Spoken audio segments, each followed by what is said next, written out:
Welcome to Healing Generations, a podcast creating a dialogue uplifting the importance of healing, strengthening, and supporting our communities, and that addresses the disparities and inequities in communities of color. Healing Generations is brought to you by the Healing Generations Institute, a collaborative initiative of the National Compadres Network and the Brotherhood of Elders. Be sure to subscribe to stay up to date on our new releases. Blessings to all of you. This is Tello from the Healing Generations Institute, and in conjunction with the National Compadres and the Brotherhood of Elders, we bring you another episode of the Healing Generations Institute podcast. And I want to begin just by thanking you for joining us today and for listening in. And as always, I always like to begin by giving thanks for another day. Thanking Creator and the ancestors, and especially the ancestors right now today. I really want to give thanks for the ancestors and invite you to give thanks to your ancestors. Whoever you are, whatever roots you come from, whatever culture, identity, just take a deep, deep breath and just recognize in this moment that you are part of that lineage, part of that journey, part of those blessings, but also, part of the healing that we need to do. And as we welcome in the ancestors, we, as part of this dialogue, this journey, these conversations that we have with many, many guests, our intent is really to bring forward the medicine, the teachings, the wisdom, the perseverance, the strength, and the faith that our ancestors have laid before us, that they have prayed for us, that they have given us. And at the same time, recognizing that we live in the duality and come in the duality too, and so did our ancestors. And so there's a legacy of pain and struggle and trauma and colonization and so many things that were left unresolved and unhealed, and that we carry and we see very much alive today, in this world. So I want to thank you for being here with us, and thank you for being, if this is your first time listening, thank you for being here. And if you listen all the time, thank you for continuing with us that way. Today, I wanted just to have a conversation because, there's some things that are going on in Los Angeles that are, really have reverberated, not only in LA, not only in California, not only in the country, but I think around the world. And many of you are aware of the situation that has happened recently where a number of leaders, city council members it was revealed on an audio tape that they made some disparaging remarks, some horrible remarks, some very racist and hurtful remarks to many populations, our African-rooted relatives, to our indigenous relatives, to children, and really as a reflection, horrible remarks that impacted their family and our community as well. And, I wanted to take today just to talk about that, because there's an unsettling, a pain, a trauma that's been kind of unearthed.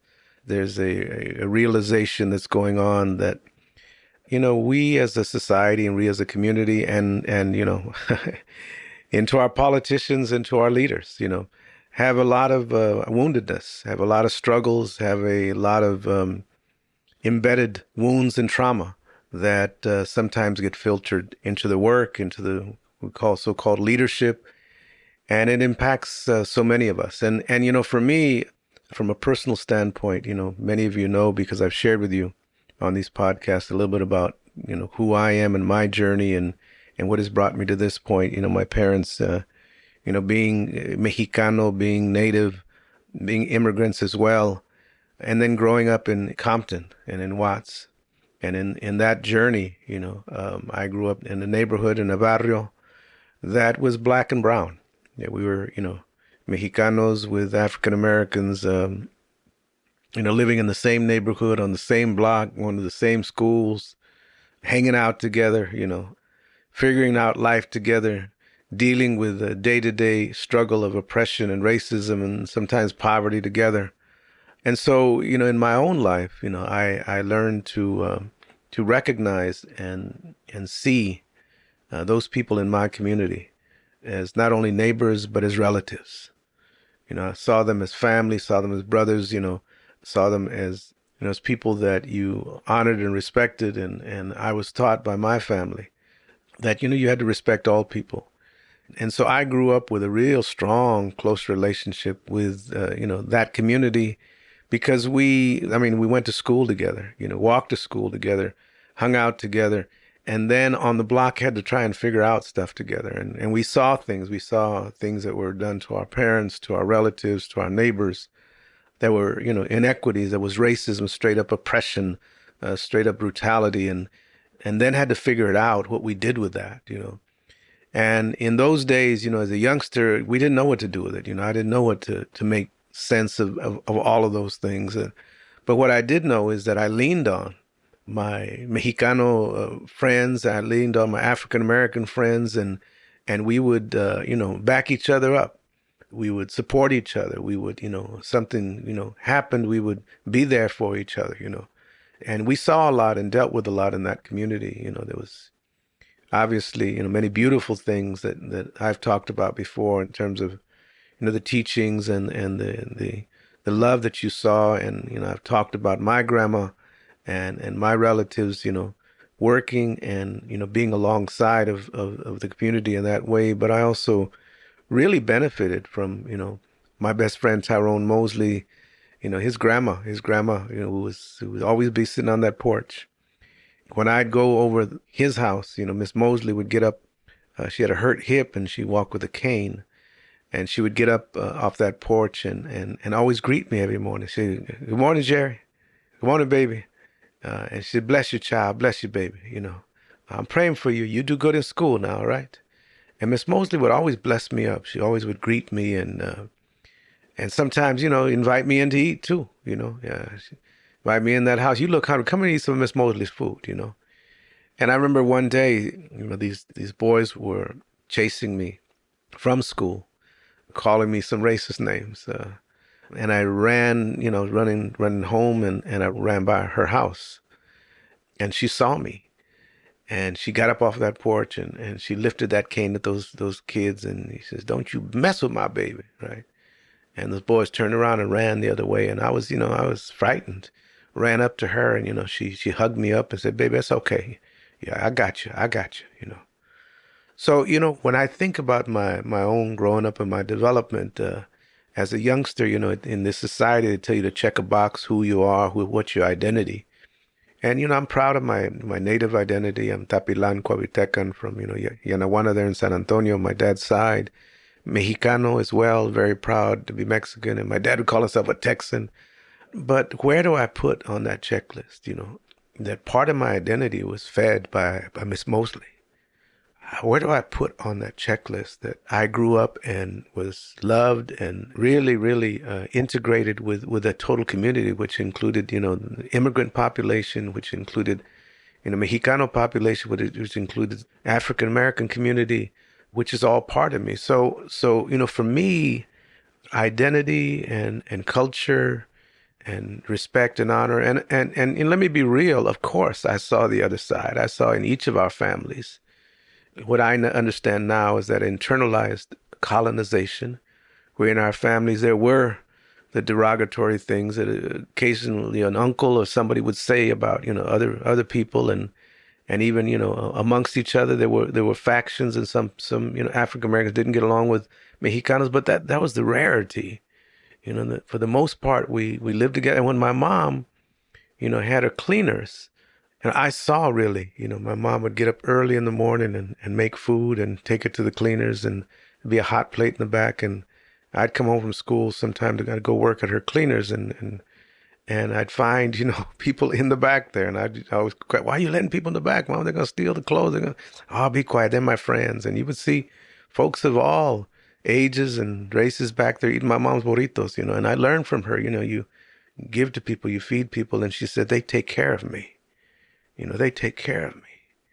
So I learned early on that sense of interconnectedness, with people. I also saw the hate, and I saw the discrimination, and I felt the racism too from all sectors, So I give you that background, because, then in my growing up, I go to a high school, of Urban Day High School there in Watts that was 90% African American, and a small group of Mexicanos that were there, but we as it was all boys school and we hung out together. I have a little bit of musical talent, and so had an old group that we developed with Maurice Doby and a bunch of other singers, and we sing Smokey Robinson Temptations. We sang oldies and all of that, and we rehearsed together and sing together, and part of the talent show together.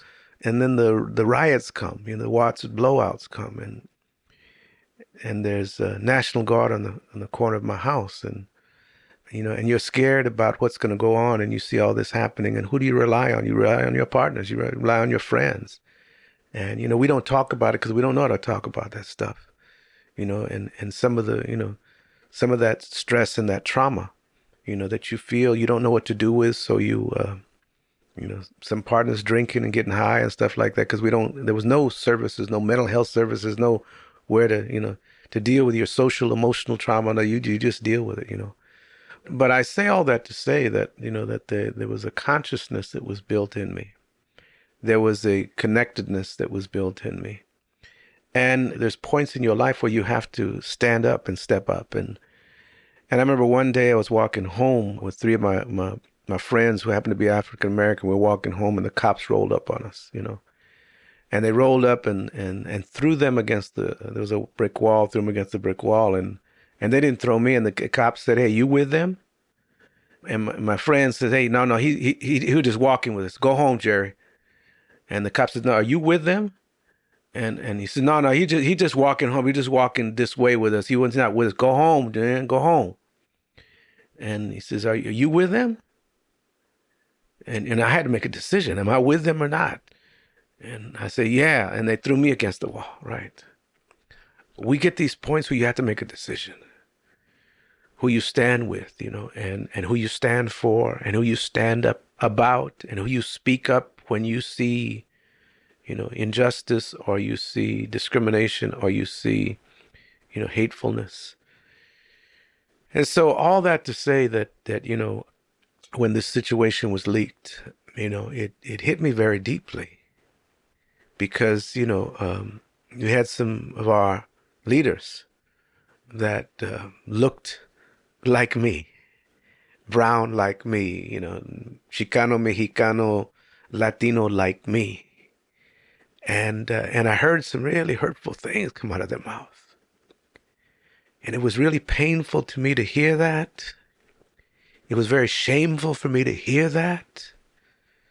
And even though I know that, intellectually I teach about this, I talk about this, we talk about, the internalized racism, the internalized colorism, the anti-blackism that is, permeates probably all people in the world, the anti-immigrant, the anti-indigenous.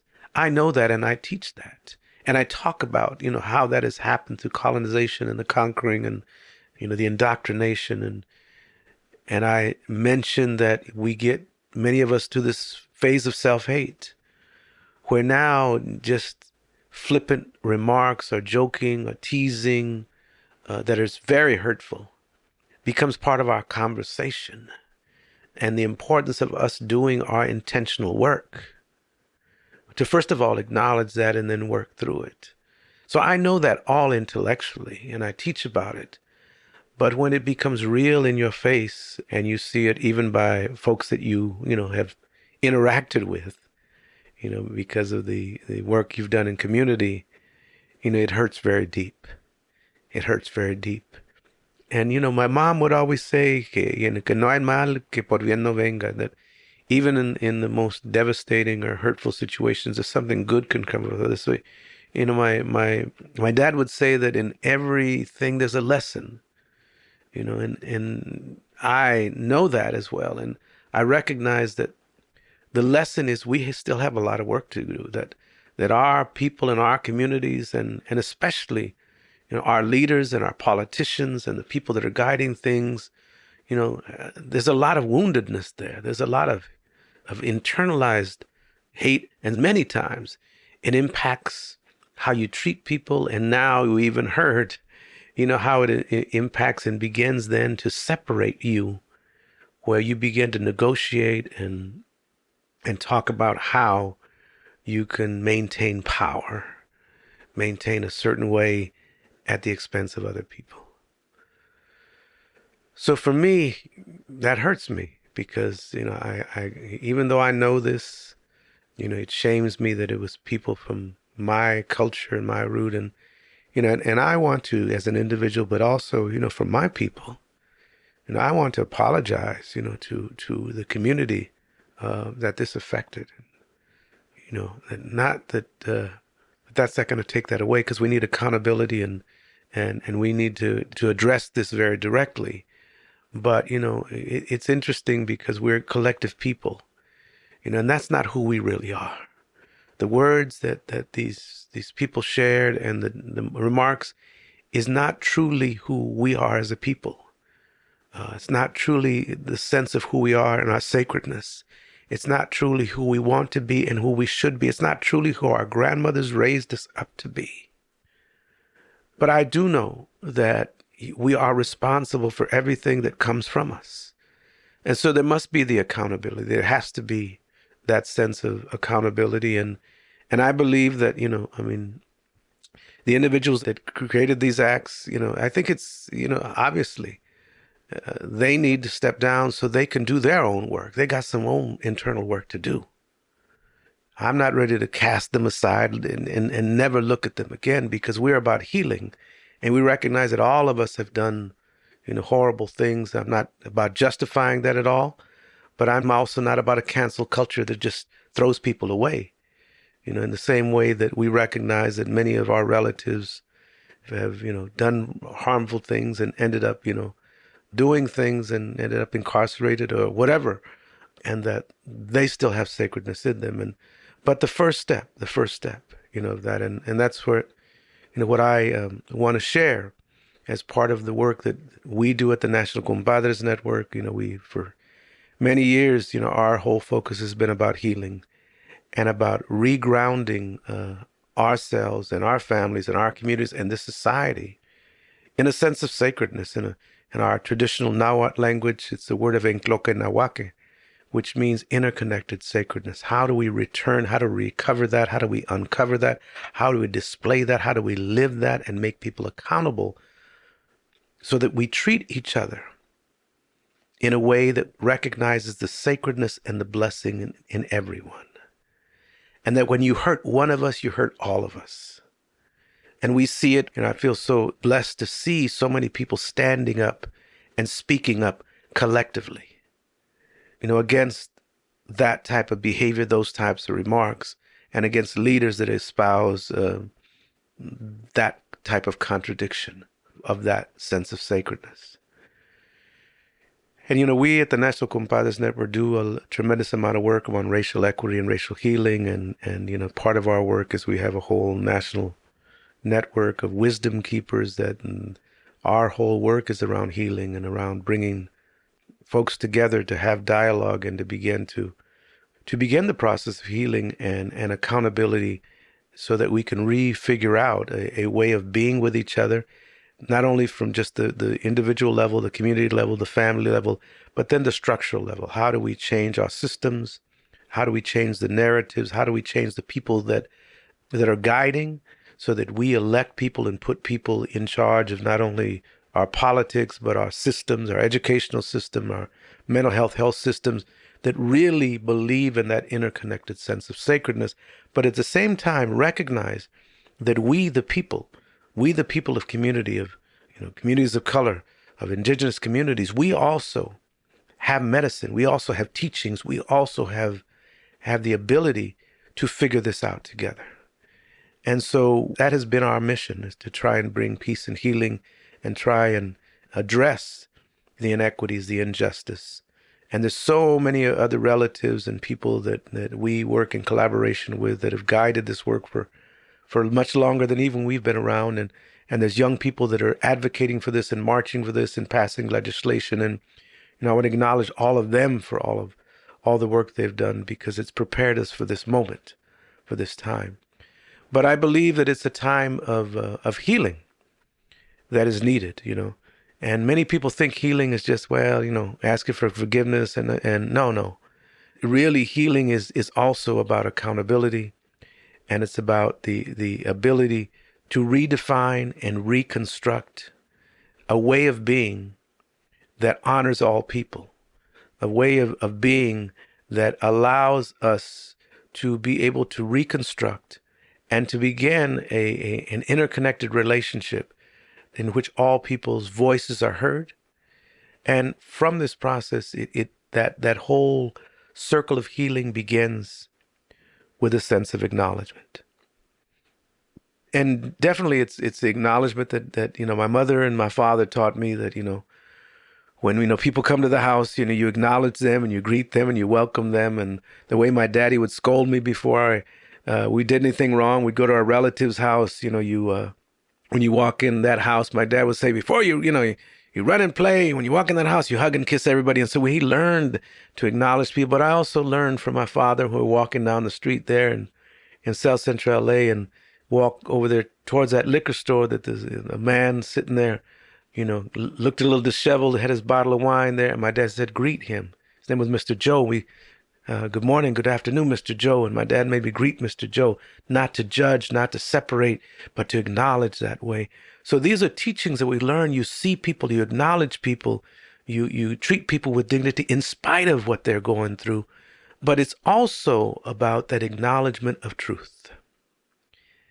And if we haven't come to the realization that we live in a society that is, rampant with the whole aspect of racism and white supremacy and colonization and injustice and inequity, it's time that we recognize the truth, because that truth seeps out in a lot of different ways and hurts a lot of people.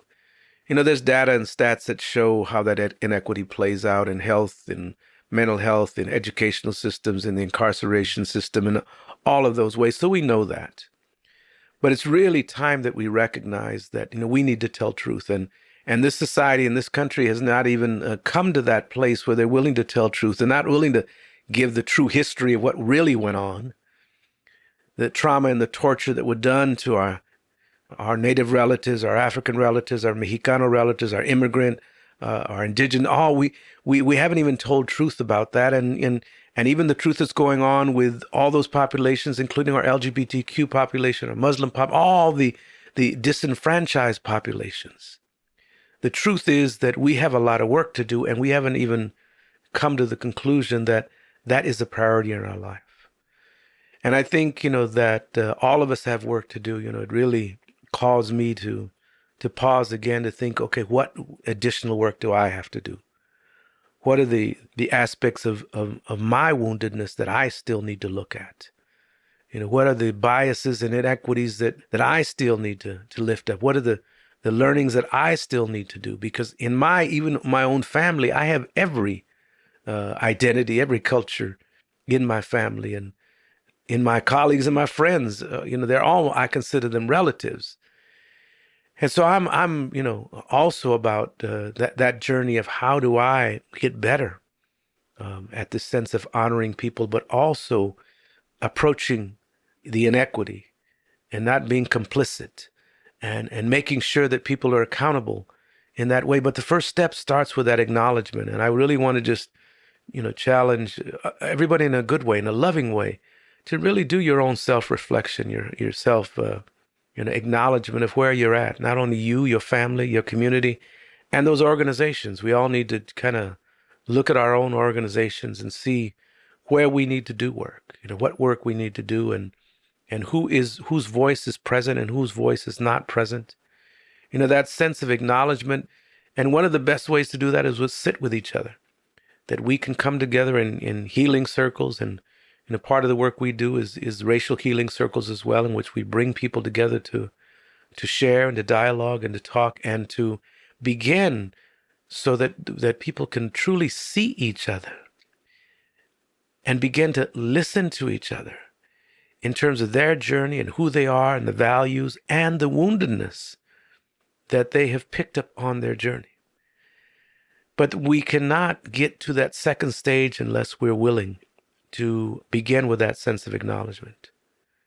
The first step of healing is always acknowledging the blessings, the opportunities for us to be better, to heal ourselves, to deal with the trauma, to deal with the inequities, but also to utilize our culturally based ways of addressing trauma. And all of you from your own culture have ways as well. The sense of talking circles, the sense of being together, the sense of gathering together. And, the Dia de los Muertos is coming up, in our culture. And it is time, in which, in my indigenous culture, we acknowledge those that have passed, acknowledge the ancestors. This is a really good time to reach to the ancestors. Our ancestors have been through this before. This is not new. They have confronted this in probably a more direct way than many of us have. And it's time to call in their knowledge and their wisdom. But it's also time, that sense of what are those things that we need to lay to rest, those practices and ways of being that it's time for us to eliminate. It's time for us to address and make sure they're no longer part of the system and the dialogue and the way that we are with each other.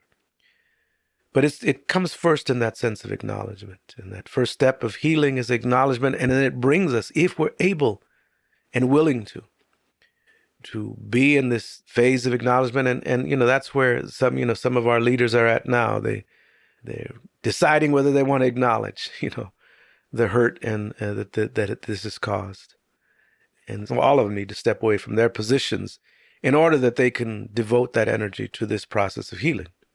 Which brings me to the second step of understanding, right? But not until we do the acknowledgement can we get to that place of understanding.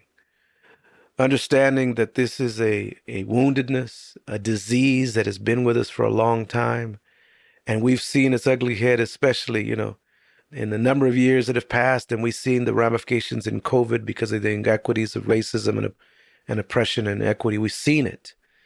And now we must understand that healing is not just a soft thing, not just something you do to share your feelings, but healing really is a social justice process.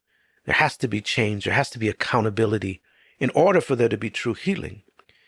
But it doesn't have to be with anger, and it doesn't have to be with vengeance. It can be with compassion and love and be just as strong. But we must begin to understand the severity of this. And if we do not invest and make this a priority, make racial healing and healing in general a priority, then we will be back here again. And we will see it in the devastation to our children and to our communities, and we'll see the inequity in our health systems, hurt and sometimes devastate our people health-wise. And we see it in mental health right now, where many of our populations are having increased rates of anxiety and depression and suicidal ideations where they don't want to live. We see it that, the communities where there have not been resourced and provided resources to heal, we see suicides at a very high rates in our Native communities. And we see the violence that comes out when we don't heal, because when we don't heal inside, it comes out. That woundedness comes out against someone else. And then we see the violence in our communities, and we see domestic violence, and we see gang violence, and we see our own self-hate, hurt ourselves, and the substance abuse and, the devastation within our communities. So it's important that we begin to understand the complexity of this, but also the severity of this, and make this a priority. And it's a process we're going to need to go through if we're truly going to get to that place of interconnected sacredness and honoring of all people. We will have to undo and unravel the really oppressive systems and policies and people that continue to maintain that status quo, that hierarchy of value of people and ways of doing things. And not until we do that process and are willing to really get into the dialogue and the process of us understanding what really breeds that sense of racism and supremacy and colonization, and really then begin to understand collectively, because none of us have the answer, but collectively we do have the ability to recreate and co-create Our relationships, if it's one relationship at a time, if it's one family at a time, one community at a time, we have the ability to do this. And when we get there, then we can move to that third phase of healing, which is integración or integration. And that's where we have to decide what we water. What is it that we're going to really invest in our relationships, in our schools, in our systems, in our families? We need a lot more interpersonal work, a lot more resources, schools that really embrace that aspect of loving and caring for children, and of course, educating them, but also embracing them. And this needs to be dialogues that go on in our school from the small children all the way up. These are conversations that need to be had about how you honor people, but also be very direct in terms of this is the wound, because the kids see it every day. It's not something because we don't discuss it in schools that they don't see, they don't have to confront. They deal with it every day. We need among parents for us to have in our parenting classes or our dialogues or anything like that, we need to begin having these collective discussions. And then how do we bring communities together? And there's many wonderful organizations out there that are doing this in a generational, multicultural way that we need to lift up and support and fund because they're doing wonderful work. There's community organizations that are doing amazing work at the grassroots level. But because sometimes we don't prioritize healing or racial healing or community building, they don't get funded, they don't get supported in the way they need to. Well, now is the time we need to do that. We need to really support those grassroots organizations and those organizations that are doing the work at the community level and bringing the voices of all the communities together that way. And that way we can then integrate into our communities, into our systems, into our educational institutions, into our process, into our policies, into our budget. What is important for us to get to a place where there is equity and racial equity and gender equity and the sense of accountability and really assessment of, those people that we're going to choose to lead. We better really, really do a hard check on them to make sure that they've done their own work. And even after you've done your own work in the leadership positions, you got to still keep doing work. I've been on this road a long time. And I'm still doing my work. I still got wounds that I need to heal. And I'm still working on being a better reflection of my ancestors. But let's not get twisted. I am not totally at a place where I need to be. And so every day, that's why I get on my knees and pray every day to my ancestors and to those people that have guided me. That's why I have a strong circle of people that love me and pray for me and take care of me, but in a moment will hit me up if I'm off track. I need that. But fortunately, I have people that will do it in a loving way and will help me along that path, But I have to be willing to, in this stage of integration, to know what I need to nurture and what I need to develop and what I need to learn and what I need to unlearn and what I need to let go and what I need to de-escalate in my life. What do we want to water? The grass is greener, not on the other side, but where you water it. And so what are we making priority to water in our own lives, in our families, in our communities? And for some of us, we need to have that dialogue with our own family because, in our own family, we got that one uncle or that relative that, has all that harm and spews these racial slurs and denigrates people. And maybe it's time for us and our families with those relatives to have those conversations and at least bring it to light that is not acceptable. And it's not easy. It's not easy in every family, but we need to do that in our families and our organizations and definitely among our leaders and our policymakers. And once we get to that third step of integration, then that fourth step of movement, of true movement and action, then can take place. But it has to be, built on these four cornerstone values that I've learned are really the root in my culture. They come from a concept of Huehuetlatoli, the teachings of the ancestors that bring in two concepts of Ixtli, Lodol, or Cari Corazon, or face and heart. And under that face, that sense of cara, are two values. And the two values are the values of dignity, first of all.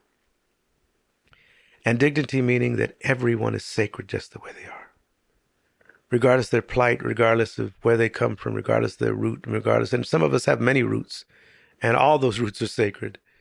But that everyone is sacred and a blessing. And the question becomes, how do we get to a place where we can be that way and create environments in schools and organizations and a political structure in which all people's voice, all people's values, all people's medicine and their teaching are seen with a sense of dignity and given their rightful place. The second value under that sense of face is respect. And that sense of respect means that we come from different roots and we come from different languages and sometimes from different traditions and have different issues and different priorities, and that's okay. But how do we get to a place so that we can respect each other even though that we're different? We're not all the same. We're different and we have different ways, and sometimes the medicine of certain people, we need to bring that medicine in, but sometimes there's another group that we need their medicine and their teaching, but we know that we are not going to get to a place of peace and healing in this world until all people's medicine and all people's teachings are heard and respected. And part of that is understanding that begins with that sense of acknowledgement and that sense of interconnectedness. And peace, as I mentioned, peace and healing starts one piece at a time. What piece are you going to do to work on your own wounds? What work are you going to do to work with your family, your extended kinship, and those people that are within your circle of influence, so that we can get to a better place of respect of all people? And then under the value of corazón or heart, we then have two values, and that first value is of love. The only way we're going to get to a better place is we got to do it with love and compassion. It doesn't mean we can't do it hard. It doesn't mean we can't make people accountable. It doesn't mean that, that there doesn't need to be hard conversations. But we don't need to be hateful about it. That's what's got us into this situation anyway. Because we felt, people felt hate against them and felt hate against populations, and it hurt all of us because we've all been there. We know what it feels like. So how do we now move to a place of love?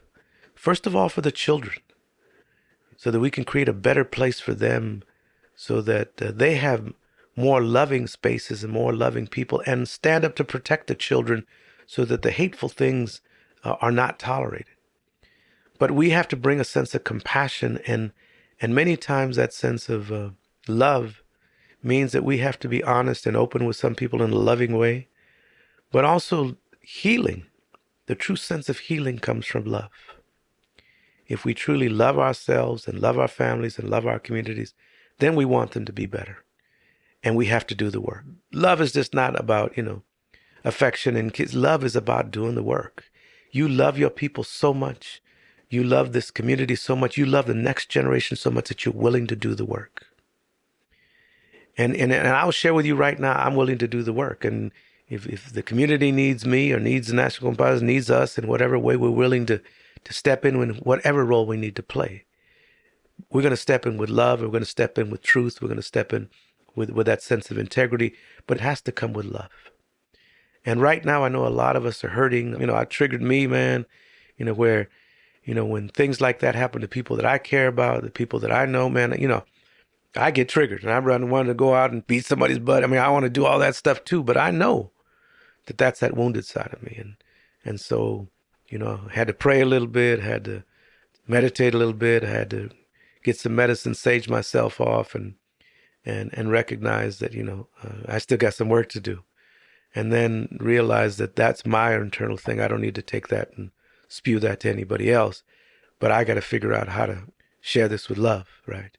And that's what I'm trying to do today.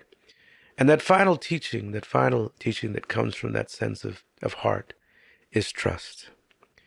And probably one of the biggest things that this is severed is our sense of trust.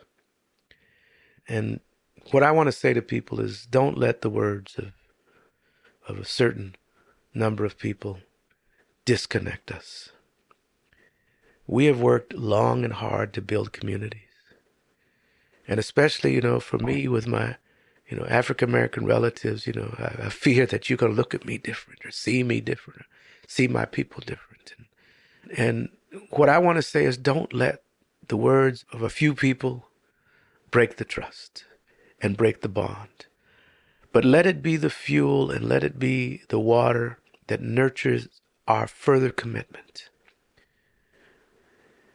so that we can trust each other. And in that trust, we may need to have some serious dialogues with each other and say some words that, of accountability to each other that I think we could do with love, and we could now take trust to another level. And it may say that each of us needs to do some work, but do not let it break the trust that many of us in communities, that many of you all in communities have built for generations, for many years. Let it be the medicine that bonds us closer together so that we can heal, so that we can recognize that the wounds are there, so that we can advocate for more resources and more focus and more attention intentionally on this disease that we call racism and oppression and inequity and colonization and all those things. So I plead to all of you, let's create a space, let's create a time, let's create a process, and we all have our own role. What can you do? And it may be first with yourself. And it's a hard time, and I'm not, but I need to say this. I need to say that we all need to be healed. And I'm hoping that we can find a way. And I know we will. I know we will. The wisdom is within our communities. It's within our ancestral teachings. But it's a time that we open our hearts and open our spirits to commit to the healing, but also commit to the healing work that we need to do that brings accountability, credibility, and builds a better structure, builds better systems, builds better processes by which we can build on those 4 values of dignity, respect, love, and trust. And I want to thank you all for listening. I often struggle in speaking this way because, my mom would say, be careful, ten respeto, be respectful. Don't make people uncomfortable. Don't say anything that's going to, offend them, and so I want to follow my mom's teachings. But on the other hand, my dad said, tell the truth. And sometimes those two things clash, But I know that sometimes, in order for us to get to the true transformational healing, we need to go struggle sometimes. And if our mamas were not willing to struggle and experience some pain, we would not be here. And in order for true transformational healing to happen, then we have to go through sometimes some uncomfortable conversations and some struggle. But we can't leave it there. We have to pull it through. And so I'm calling to all of you collectively, let's all take a moment right now. And you can then take moments with other people. Just in your deep breath, let's just take a deep breath. And give gratitude for another day, And give gratitude for those ancestors that came before, that taught us not to give up, that taught us in our faith and in our hope and in our ancestral teachings, there always is a way. Let us acknowledge all those leaders that have come before us that allow us to be here in this place where we can have open dialogue. And let us ask for the ancestors' blessing and their prayers and their medicine to guide us through. As we do this, let's take another deep, deep, deep, deep breath and just embrace all our communities that are struggling, that are really got trauma and pain, and that we can find a way to bring healing and bring transformation and bring resources and help all of our communities to be better. But as we take this next deep breath, let's embrace, all of us that are struggling with the pain that this reverberates in all of us. And allow us to feel, that pain, to not dismiss it, to not, let it be next week's news. No, let us hold on to this. Let's make a commitment. But help us deal with the struggling feelings that want us to retaliate or want us to bring vengeance. That's not what this is about. But it is truly about building accountability in a way.